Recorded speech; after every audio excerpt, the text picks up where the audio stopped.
Hey there, everybody. How are you today? I'm Shelly Palmer, and welcome to Web3 Wednesday. It is a pleasure to have you here. I'm in Midtown Manhattan in my apartment. I guess we're in the shadow of the Empire State Building, as I like to say. It is a gorgeous day, almost 70 degrees outside today here in New York. Super sunny and fantastic.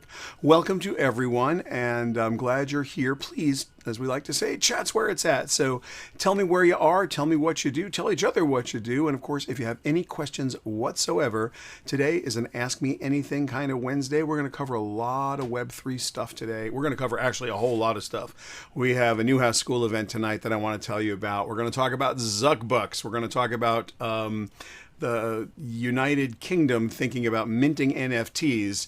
We're going to talk about Axie Infinity's big hack and some of the things going on with Axie. We're going to talk about crypto laundering crypto, how you do it. Actually, a primer, if you will, on how you can launder your own crypto if you are feeling like being a criminal today. And of course, we'll talk a great deal about life, liberty, cryptocurrency, Web3, NFTs, smart contracts, if it's part of this technology, blockchain, distributed ledgers, decentralized finance. We're going to cover it today. Again, please ask any of your questions. I really, I'm totally open to anything. Marvin, hello from San Jose. And Steve Catola, welcome from Toronto. Venus, so good to have you here. And the Beyond Social Media Show from New York City. Glad that you're here too. Jason from Long Island. Hey, how are you? All right, well, let's jump right into it. Lynn, welcome from Morgantown, Pennsylvania. And of course, Franklin. Oh, see me tonight. Well, let's talk about tonight for one quick second. That would be awesome while you're all here. So tonight, we are going to have the very first ever Newhouse Advanced Media Lab Series event. It's part of this new thing I'm doing at Newhouse School. You can register for an online slot, or you can come and visit us in person if you're in New York City. ShellyPalmer.com/Newhouse will take you to the page at the Syracuse University website, the Newhouse School website. You can register either to attend in person at the Fisher Center, which is in Midtown Manhattan in the East 30s, or you can, of course, attend online. There's no charge. What we're going to cover is engage to earn. Is it a paradigm shift or a parlor trick? And I think it's important to have this conversation. Engage to earn is a new model. There are all kinds of ways to approach it. There's learn to earn, watch to earn, listen to earn, and of course, play to earn models. So we're going to talk all about that. We're going to get into this a little deeper later in the show as we talk about Axie Infinity and what they've been going through. They're the largest play to earn game in the world, and they are facing some headwinds, and I'm being kind. What else happened? Well, earlier this week, we had our friend Mark Zuckerberg once again in the news. Facebook is thinking about a virtual currency, not a cryptocurrency, they say, a virtual currency. What's the difference between a virtual currency and a cryptocurrency? Well, in theory, cryptocurrencies use a cryptographic hash. They're stored on a blockchain. They're decentralized. That's technically a cryptocurrency. Virtual currency could be any representation of value exchange. So in-game currency, for example, if you're playing a video game and there's some currency inside of your video game, regardless of whether it's extra lives or points or just straight up ways you can accumulate value, those are virtual currencies. They don't have tradability or fungibility outside of the video game or the environment that you're using them. So Zuckerberg, I don't know if it's polite to call him by his last name, but Zuckbucks at Meta are theoretically going to be a virtual currency that works inside of Facebook, Instagram, and WhatsApp. Please, seriously, give me a break. Are we going to have Zuckbucks? You're telling me right now there's not going to be some decentralized exchange or some place outside of Facebook that you could not exchange Zuckbucks for real cash? Well, if there isn't, I shall start one myself. So they may not have gotten it done with Diem, which they sold off, which was the grandchild of Libra, their stablecoin, and Calibra, their wallet. That stuff's gone. Now we have Zuckbucks in the offing. We're going to have a big discussion about that. We have a big discussion every day at discord.gg/Shelly Palmer. That is our Discord server. You have a bunch of channels there inside that server you can play at. You can talk about Web3. You can talk about every kind of cryptocurrency you want to talk about there. We talk about advertising, technology, media, entertainment, marketing, outer space. There's a lot of good conversations going on at discord.gg/Shelly Palmer, the Shelly Palmer Discord server. I hope you'll take advantage of it. So not to be outdone, Great Britain decided that they were going to get into the NFT business by the end of the year because they want to lead the way in crypto. What? Okay, I mean, I haven't seen a lot of leading anything coming out of Europe.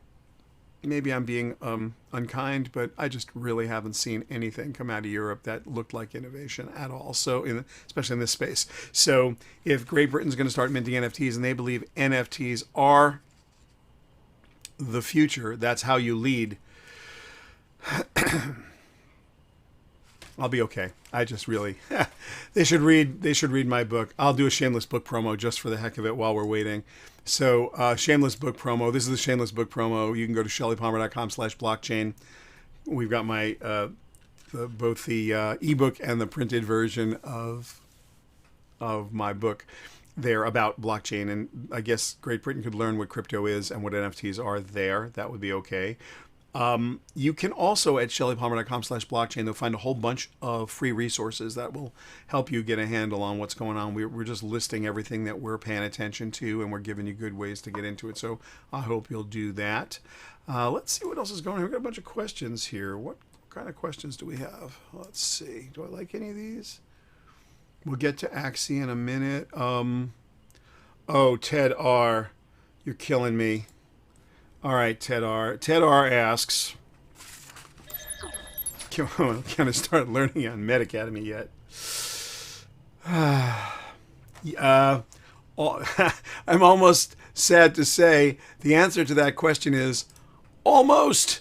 You can go today to Metacademy.xyz and you can get on the waiting list or with the notification list. I promise. The first 10 sections of Metacademy.xyz will be up by the end of this week, or they won't.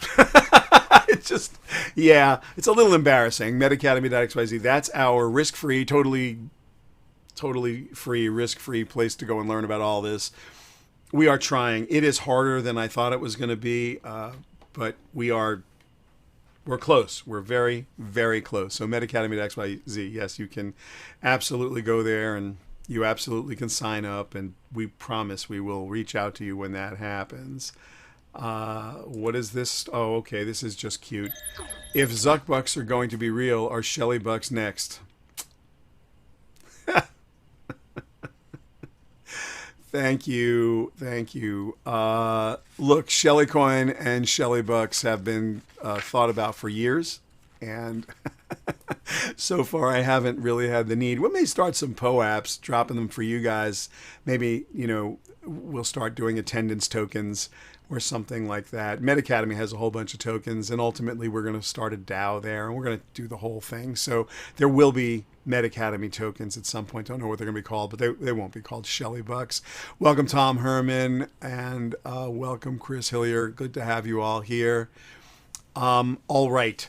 Let's look deeply into some of the things I wanted to talk about. While I was gone, the reason I missed last week and the week before is I was traveling and doing some speaking work, but I was at NFT LA. And at NFT LA, I had the most remarkable experiences. First of all, the organizers did an incredibly great job. I mean, an incredibly great job, considering how hard it is to do anything in this day and age and how hard it is to, stage an event. COVID was just waning. They had 3,000 people there. They had some wonderful VIP experiences. I was lucky enough to moderate 2 panels on the first day. They weren't really panels. They were fireside keynotes. One was with Jeff the Jiho Zerlin, who is the co-founder of Axie Infinity. And that happened exactly 30 minutes after everyone found out that they had been the victim of the biggest crypto hack in history. 173,600 ETH and $25.5 million of USDC. Ouch. At the time of the hack, which was a week before they found out about it, it was about a $625 million hit. It's the largest crypto hack in history. And what's amazing about that is Jeff had the presence to get on stage with me and talk about it literally a half hour after it was released to the public. So that was super impressive. He was, for a young man who is a new CEO, new founder, wow. I mean, just good presence of mind, good poise. Clearly he was scared about what was happening and not wanting to say anything wrong, but he did such a great job. I'm very, very impressed. And then later that afternoon, I was lucky enough to have another fireside chat with Yatsu, who is the CEO of Animoca Brands. Axie Infinity is one of their portfolio companies. So that was an interesting conversation that afternoon too. The thing I wanted to mention though about NFTLA is this concept of drinking the crypto Kool-Aid. And there's a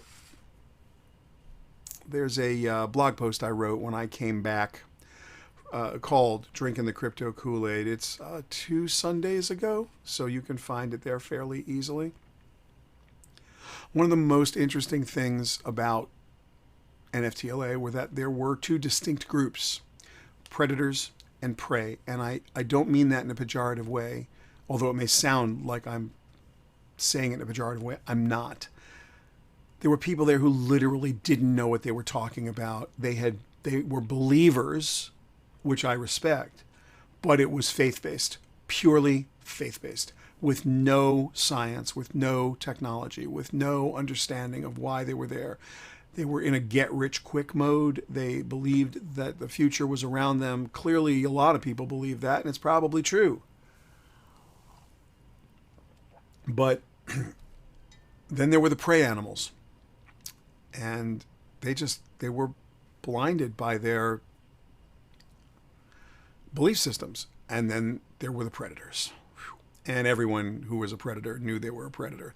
Some of the predators didn't know any more than the prey did. They simply knew how to be predators. And that was the part that disturbed me the most. Coming literally right off of that, I was reading a lawsuit. Nike is suing StockX. I've got a blog post at shellypalmer.com about this, a very short rant from our daily email, which you're welcome to subscribe to. Here, this was insane. This was truly insane. Because here, what we had was Nike not understanding what an NFT was. Now, there are people at Nike who deeply and completely and absolutely understand what an NFT is and what it isn't. This is an image of a Nike shoe with a Nike swoosh on it that's for sale, used at StockX. And Nike was saying that they were trading on their name, that the intellectual property was being infringed upon by StockX because they were selling an NFT of this Nike shoe without Nike's permission. Is that the NFT? Is that really the NFT? One of these is not an NFT. Can you tell which one? In chat, why don't you tell me what the image is if you think you know what the image is?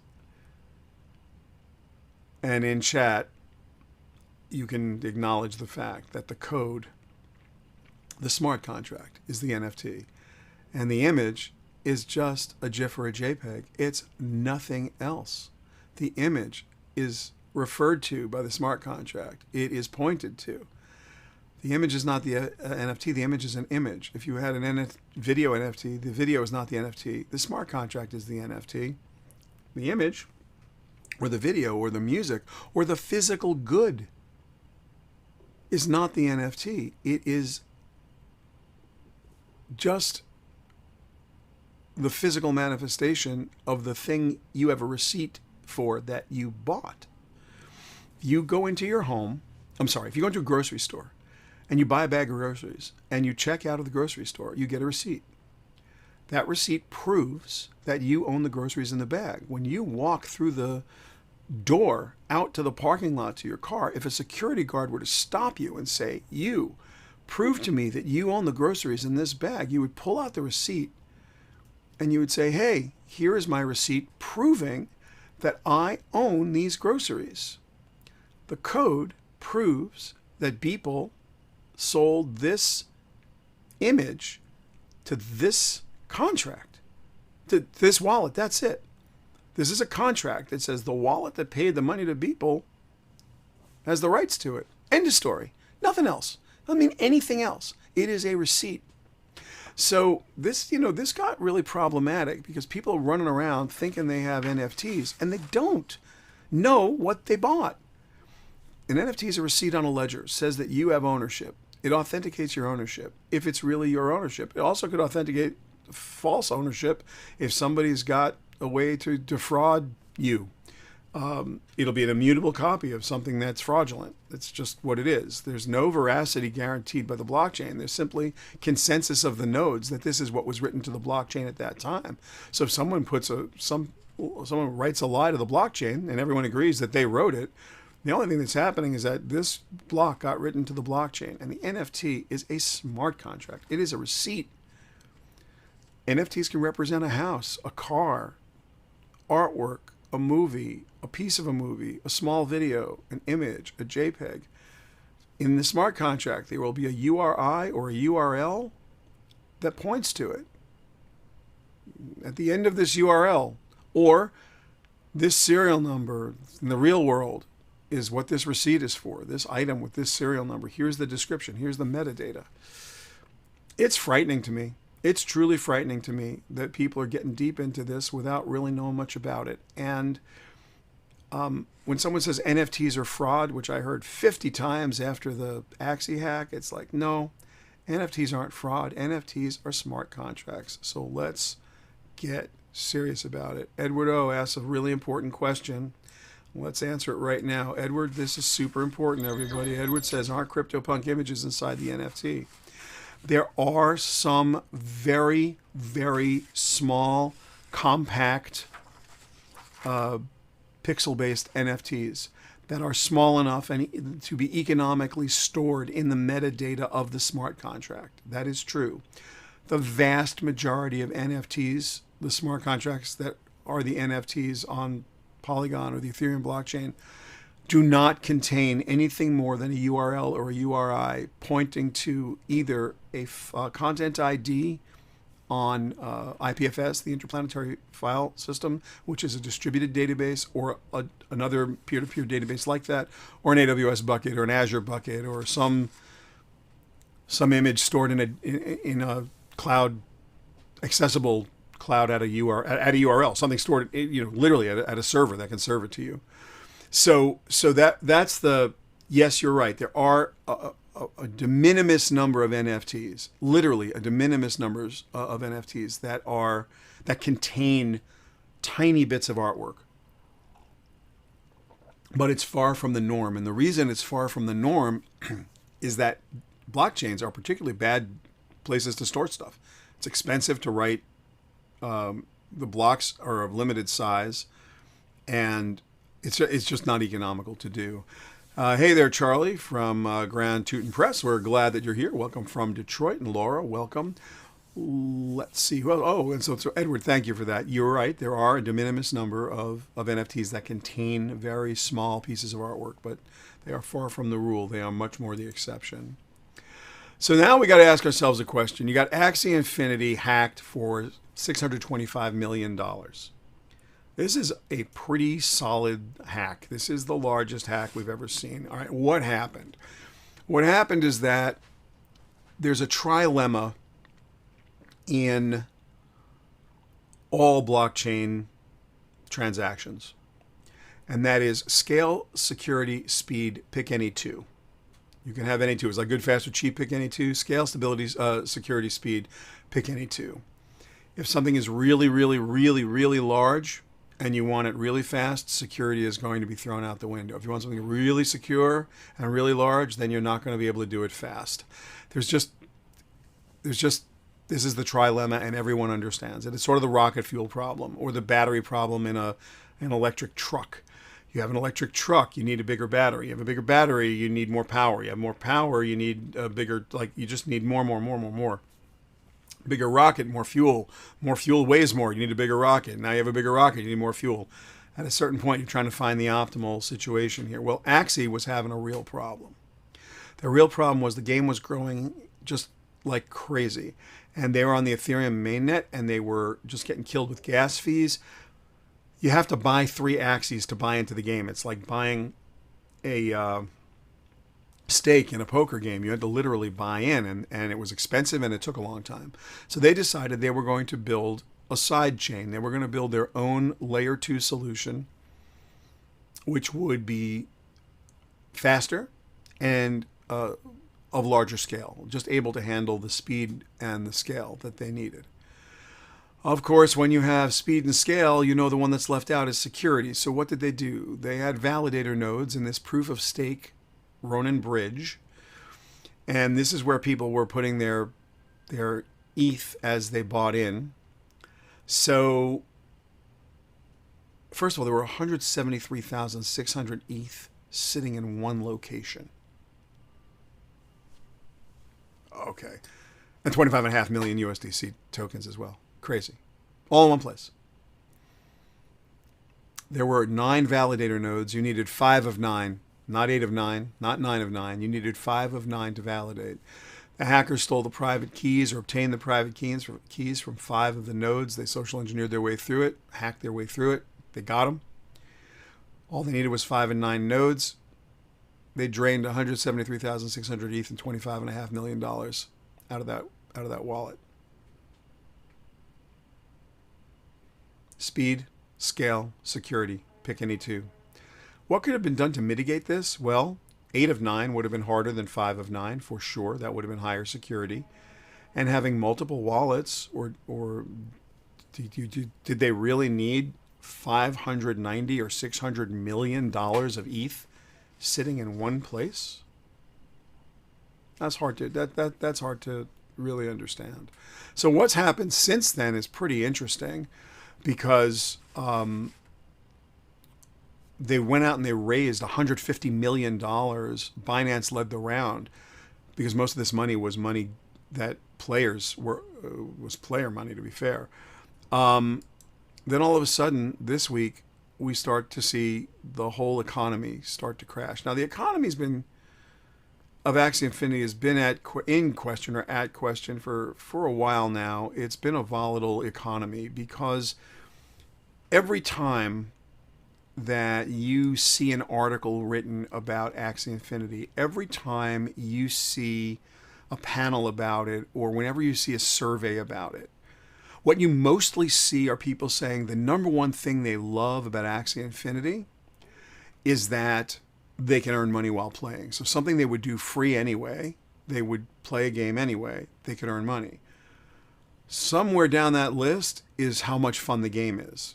So having fun playing the game isn't the number one reason people are playing Axie Infinity. It's to earn money, which means the economy is why they're there, right? They're there for the economics of the game. They're not there for the fun of playing the game. And this is profoundly important because it's a terribly volatile situation. You find yourself in a really weird place. People are there to make money, which means you've got to have a real live economy, not an artificial one. Can't be you. And if you let it run on its own, you're going to run into the problems that economies run into. And that's exactly what's happened here. Whenever you've got a way for people to make money, and whenever you've got people who are disadvantaged, who don't have enough money to play. So for example, you have to buy 3 Axies to get in the game.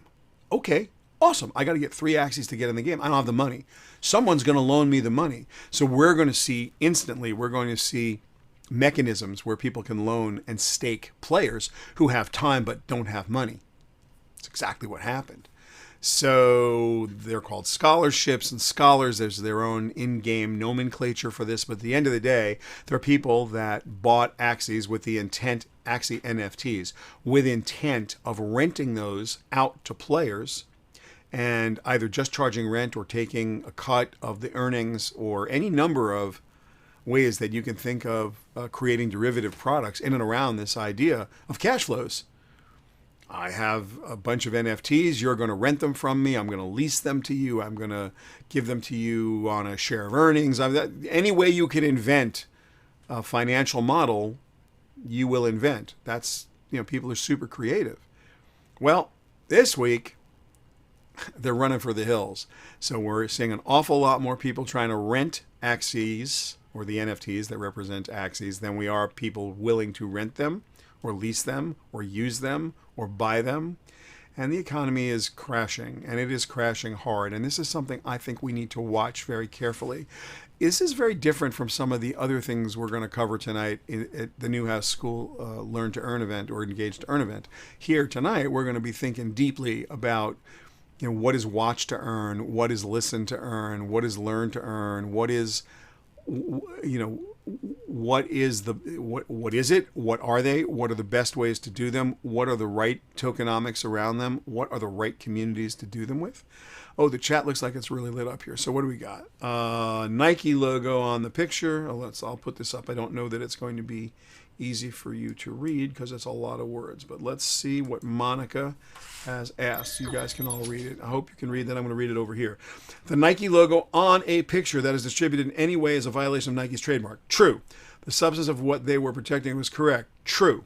It's the terminology that troubles you, Shelly? No, not at all. Terminology doesn't trouble me in the least. What troubles me dramatically is that they were separating the in the lawsuit, and you have to read the complaint, and you can find it at shellypalmer.com. What bothered me about this wasn't the IP infringement lawsuit. If they were simply saying this JPEG has a Nike swoosh on it, you are not licensed to have a Nike swoosh on your JPEG. Take it off, take it down, cease and desist. Boy, that's old school. Of course that's fine. Of course it's fine.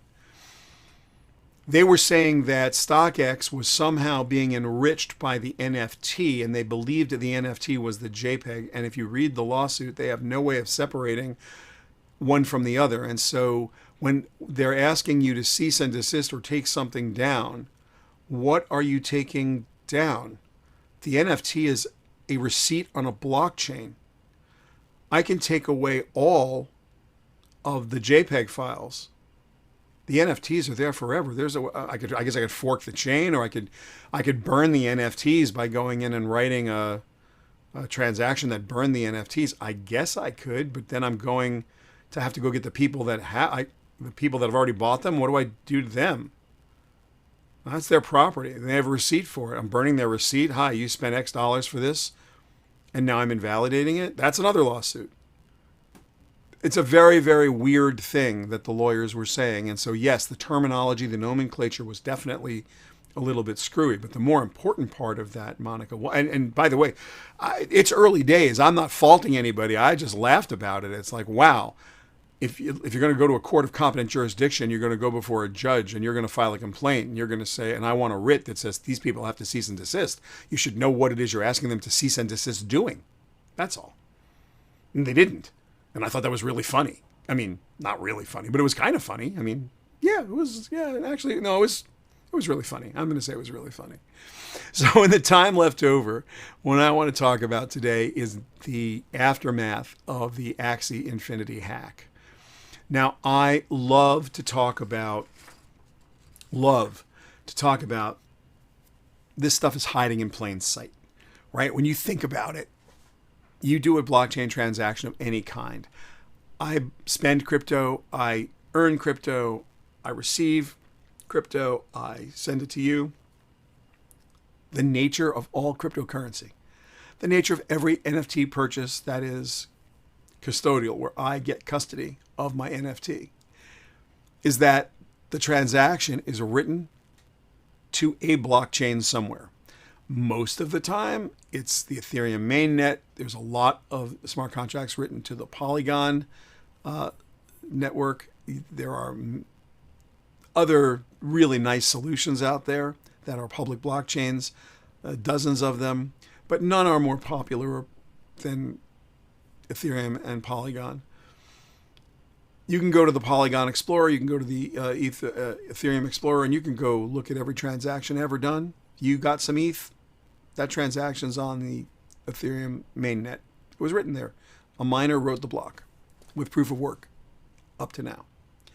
So when my MetaMask wallet got hacked back in December, it was child's play. It took 1 second to go on etherscan.io and see the wallet that the bad guy put my money in.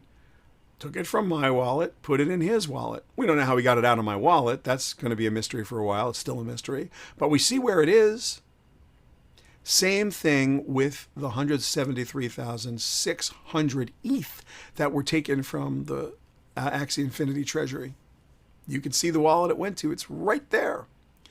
And ordinarily you'd say, well, law enforcement's going to watch this wallet like a hawk. They're going to watch every aspect of it. No coin shall ever leave that wallet, ever, without someone tracing every aspect of it.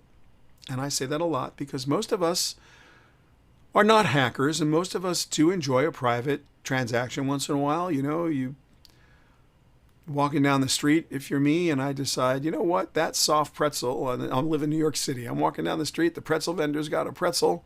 Now they're like $5, but still, like, there's nothing quite like a weird little New York City street pretzel. If you're me, I grew up in the city, and I love, you know, I've been here forever, and I just love eating New York City soft pretzels.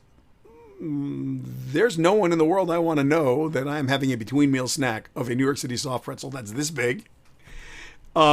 Especially my wife, who would yell at me because I've always fought with my weight, and pretzels are 100% carbohydrate death. But they taste great. I hand the guy the $5 bill. Sometimes you get $1 back, sometimes you don't. They're expensive these days. That's a private transaction. I want it to be private. I do not want to pay for that pretzel in cryptocurrency because I don't want a record of it. I don't want to use a credit card. I don't want a record of it. All I want to do is give the guy $5, get a pretzel, and keep walking. And it's my little secret. Now, how many transactions are there in our lives that are like that? I'm sure you all have your own stories you can tell. Transactions you wish were private and transactions you don't. Frank Quinn's asking if I use mustard on it. I'm a New Yorker. You know I don't. Only people from Philadelphia would do that. That's a Philadelphia thing. So anyway, there are reasons for private transactions. Good reasons for private transactions. Cryptocurrency is not private. So how do you launder your crypto? What would you do? Well, what happened just the other day in an unsurprising move, the hackers of the 173,600 ETH, who had moved some of the ETH out of their wallet before the hack was noticed, which is stunning. About, I think, 6,000 or 7,000 ETH got moved before anybody noticed. Started draining the wallet 100 ETH at a time. And what they did, they started using Tornado Cash, tornado.cash. Now, I'm not advocating this. I'm not promoting it. I'm not telling you to go do it. There's my Sunday blog at shellypalmer.com explains this blow for blow, how you do it. But if you go to tornado.cash, you will clearly see how it works, why it works, and what they're doing. In short, it separates the sender and the receiver's contracts and makes them impossible to trace. That's what that smart contract does. It's a decentralized, it's a centralized smart contract, really, that you don't have any control over because they are holding on to it. There are some decentralized solutions out there, and I list a few of them in the blog post, so you can go there if you want to go deep. But the important part is that you can launder ETH if you want to. And will law enforcement watch every one of those coins? Yeah, but now they're getting really hard to trace. Now you need to be incredibly sophisticated to trace them. Are they going to get away with this? They're going to get away with some of it. Will they ever be caught? Different question. Bad guys tend to leave trails and they tend to make mistakes. There was that $3.5 billion crypto hack from a few years ago, and just a few weeks ago, we all talked about that couple, and they started to buy some Walmart gift cards. They hadn't done the hack. They were doing the money laundering, and apparently they weren't that good at it because now they're both awaiting trial. So there's that. But it's important to know that if you're a sex trafficker, if you're a drug lord, if you are selling arms to the enemy, If you are trying to avoid imperial entanglement, as Obi-Wan and Luke were when they hired Han Solo and Chewbacca, well, Tornado Cash and mixers and tumblers, that's the class of smart contracts we're talking about. Mixers and tumblers, these are tools. Now, by the way, in Bitcoin, you could always do a coin join and sort of mix it up, right? That's just like a transaction type in Bitcoin. We're talking about ETH. And there's join market. There's a bunch of stuff you can do with Bitcoin to mix it up and make it harder to trace. But this hack wasn't in Bitcoin. It was in Ethereum. So these are all third-party tools. These are dApps you just go to and launder your money. So next time someone says you can't launder money in crypto, you say yes, you can. And when they say you can launder money in crypto, you say yes, but you have to really go out of your way to do it.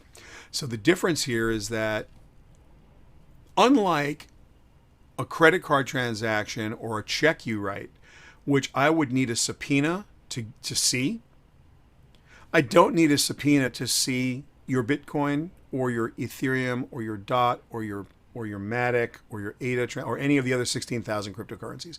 I don't need any permission to see that transaction. I may not know it's your wallet, but if I have any inkling that it's your wallet, 100% of what you're doing is visible to me. And that's not true with your credit cards, and it's not true with the cash you spend, and it's certainly not true with your checkbook. I'm not saying you can't find out, it's just it's not obvious to everybody. Once you start goofing with mixers and tumblers, you are going to make it very, very, very hard for anybody but the most sophisticated law enforcement or people who have immense technical skill with blockchain technologies to understand where those tokens and coins end up. Never say never.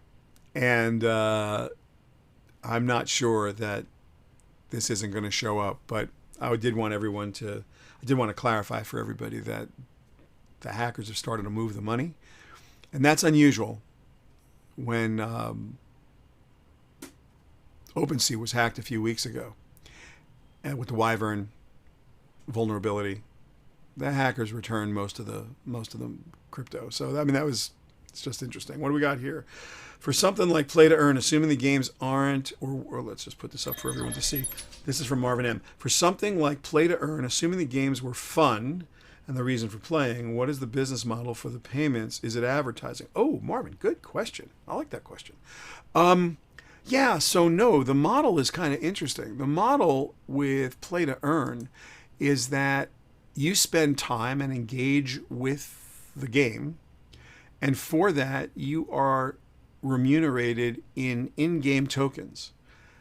There is some amount of real value at Axie that you start with because you have to buy in to the game.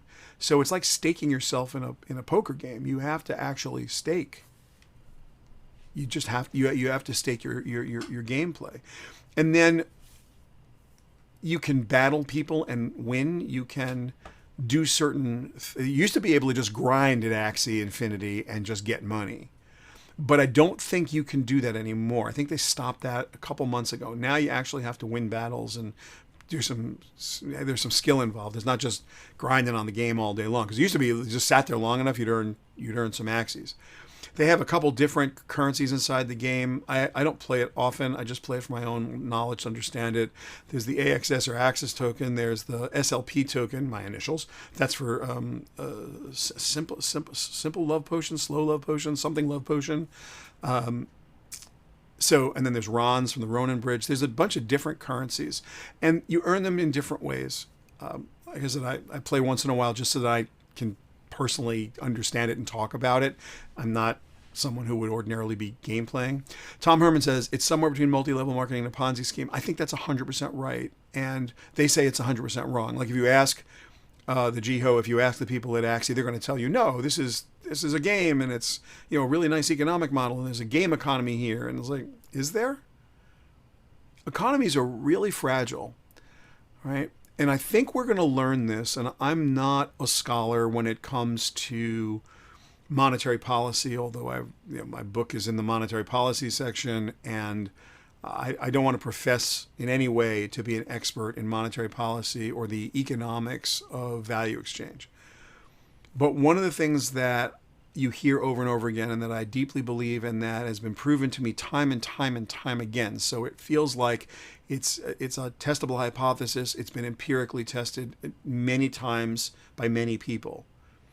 Productivity is the key component of economic success. If you are producing at a high level, you are going to do better than your competitor, and you are going to create value that people want. So if I'm making cups and people need cups to drink out of, this has some store of economic value in it. And the more of these I can produce, the more people can drink. So this idea of productivity is missing from some of these models. You're not producing anything. You're a service business. So what service are you providing? Well, if you're just churning the game, that might be a service that might be valuable if it brought with it the network effect, which is an intangible asset, but ultimately measurable. The more people, the better the game. The better the game, the more people. And you look at something like Facebook. You say, well, I could build a better Facebook. It's like, I'll argue you probably can't. But what you definitely can't do is put 3.2 billion people together, because you can't. I mean, no one else ever has. Right? Twitter's a fraction of that size. It's just hard to make a social network that size. The network effect is an asset, a huge asset. And Silicon Valley's been playing off that a long time. So you could argue that maybe Axie Infinity's economy is based on this idea of engagement, and then they're hoping for the network effect. And that is going to take the place of productivity as the driver, the number one driver of the economic value inside this virtual world. But it's not been proven yet.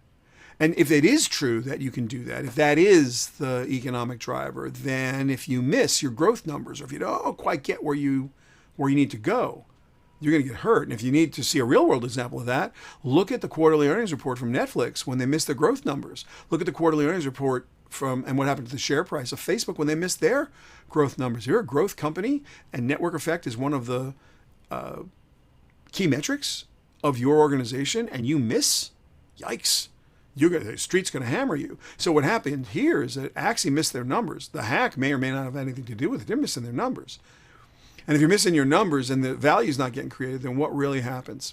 It's a really hard set of questions. We'll cover that all tonight at our Engaged to Earn thing. Again, if you want to come tonight, we've got Donnie Williams from Horizon. We've got Andrew Klein from Sweet.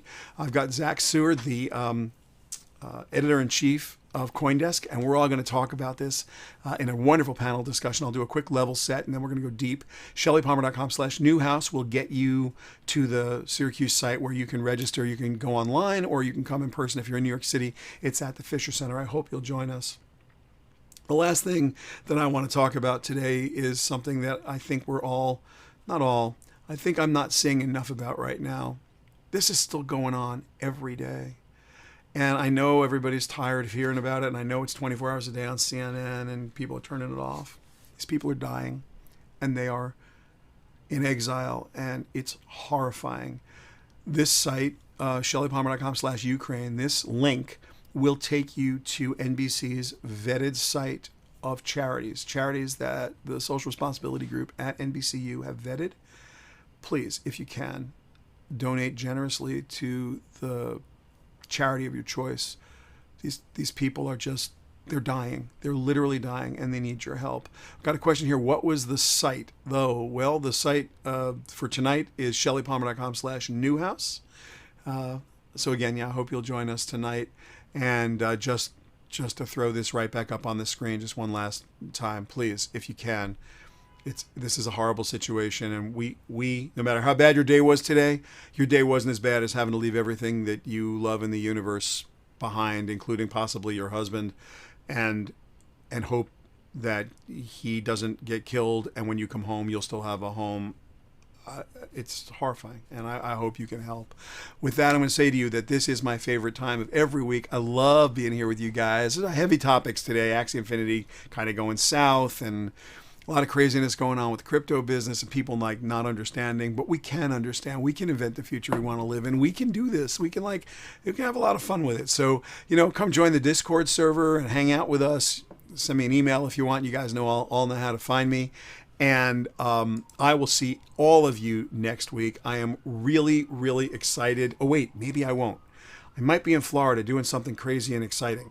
But if I'm not, I'll be here. So check your local listings to see when we're going to be showing up. The New House thing starts tonight at 6:30.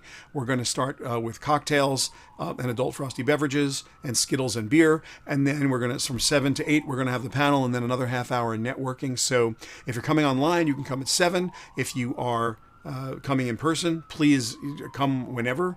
6:30 is when the doors are going to open. Everybody, have a fabulous, fabulous week. I hope to see you all tonight in person or virtually. And with that, I'll just say take care.